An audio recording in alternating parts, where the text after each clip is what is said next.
Okay, so pag-usapan natin ngayon ang isang kwento tungkol to sa isang napakatapang na propeta, si Elijah. At tungkol din ito sa isang buong kaharian na, well, malapit nang matuto ng isang mahalagang aral sa napakahirap na paraan. Sige, i-imagine nyo to ha.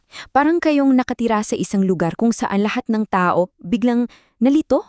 Yung parang kinalimutan na nila kung sino ba talaga yung dapat nilang pagkatiwalaan at paniwalaan. Medyo magulo, di ba? At alam nyo, ang lahat ng gulong ito nagsimula lang sa isang tanong na parang simple lang. Sino ba talaga ang may kontrol sa pag-ulan? Parang dali lang sagutin pero yung sagot dyan mas mahalaga pala kaysa sa inaakala nating lahat. So, sa gitna ng lahat ng kalituhan na yan, may isang lalaking biglang lilitaw. At siya, wala siyang takot na sabihin ng katotohanan, kahit na alam niyang delikado ang gagawin niya. At ang pangalan niya, walang iba kundi si Elijah.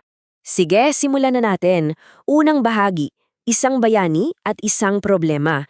Dito natin mas makikilala yung bida natin at syempre, yung malaking-malaking problema na kailangan niyang harapin laban mismo sa hari, si Haring Ahab. So ano ba yung problema?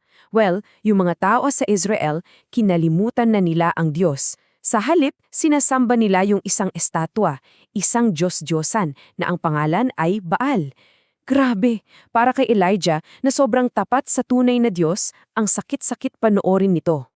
Para mas madali nating maintindihan, isipin nating may dalawang team, okay?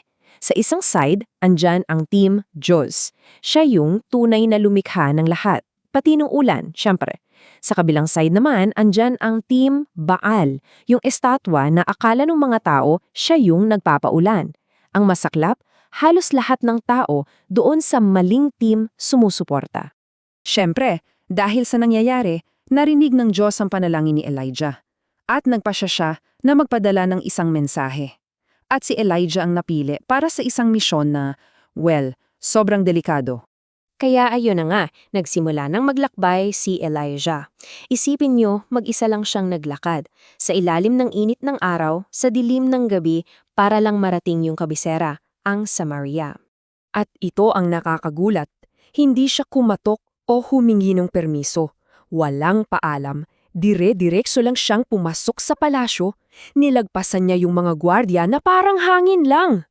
At doon, humarap siya sa gulat na si Haring Ahab. I-picture niya yung eksena, isang simpleng propeta, magaspang yung damit, pero buong tapang na nakatayo sa harap ng pinakamakapangyarihing tao sa buong lupain. Ikatlong bahagi. At ngayon, pakinggan natin ang mga salitang babago sa kapalaran ng buong kaharian. Dito na magsisimula ang isang pagsubok na hinding-hindi nila malilimutan. Walang takot, walang pag-aalinlangan, sinabi niya sa hari. Hindi magkakaroon ng hamog o ulan, kundi ayon lang sa aking salita. Grabe, para yang kulog na biglang dumagundong. At bago pa man makasagot si Haring Ahab, si Elijah, bigla na lang naglaho na parang bula. Alam mo, sa simula siguro may mga tumawa lang, inisip na biro lang ang lahat. Pero hindi nagtagal, naintindihan nilang lahat na totoo ang bawat salitang binitawan ng propata. At doon na nga nagsimula yung hirap. Ilang buwan pa lang, yung lupa, tuyot na, bitak-bitak na. Pagkalipas ng isang taon, pati yung mga ilog, natuyo na rin. At yung mga bukid, naging parang desyerto. Pagdating ng ikalawang taon, yun na yung pinakamalala. Nagtaroon na ng matinding tagkutom. Nagsimula ng mamatay yung mga tao, pati na yung mga hayop. Ang dating masaganang lupain, naging lupain ng kalungkutan. So paano na yung mga pari ni Baal? Aba, desperado sila. Sinubukan nilang patunayan na mali si Elijah. Nag-alay sila ng mamahaling mga regalo.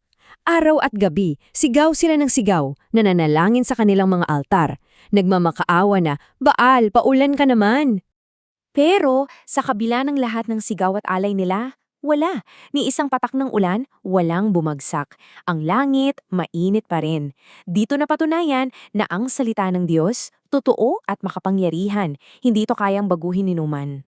Siguro iisipin mo sa puntong to, natuto na yung hari at reyna, di ba? Pero hindi.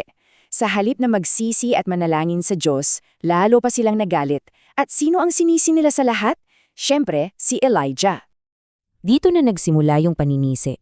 Itinuro ni Reyna Jezebel si Elijah bilang dahilan ng lahat ng pagdudurusa nila. Inutusan naman ni Haring Ahab ang mga sundalo niya na haluguhin ng burong kaharian, pati ng mga karatig bansa para lang mahanap yung propeta. Pero wala silang nakita. Naging sobrang tindi ng galit ni Reyna Jezebel na inutos niyang ipapatay ang lahat ng propeta ng Diyos. Pero sa gitna ng kadilimang ito, may isang bayani, isang tapat na lingkod na ang pangalan ay Obadiah. Buong tapang niyang itinago at iniligtas ang 100 propeta sa mga kuweba. Grabe yung tapang niya. So baka nagtatanong kayo ngayon, bakit kailangang mangyari ang lahat ng to? Bakit kailangang magdusa ang napakaraming tao? May mas malalim palang dahilan sa likod ng lahat ng paghihirap na yon. Kasi ang punto ay ito, ang tagtuyot ay hindi lang parusa, isa itong wake-up call. Paraan to ng Diyos para tulungan ang mga tao na magising sa kanilang maling paniniwala at bumalik sa Kanya bago pa mahuli ang lahat. Dahil sa totoo lang, yung tuyong lupa, simbolo lang yon ng mas malaking problema. Ang tuyo at sirang relasyon ng mga tao sa Diyos.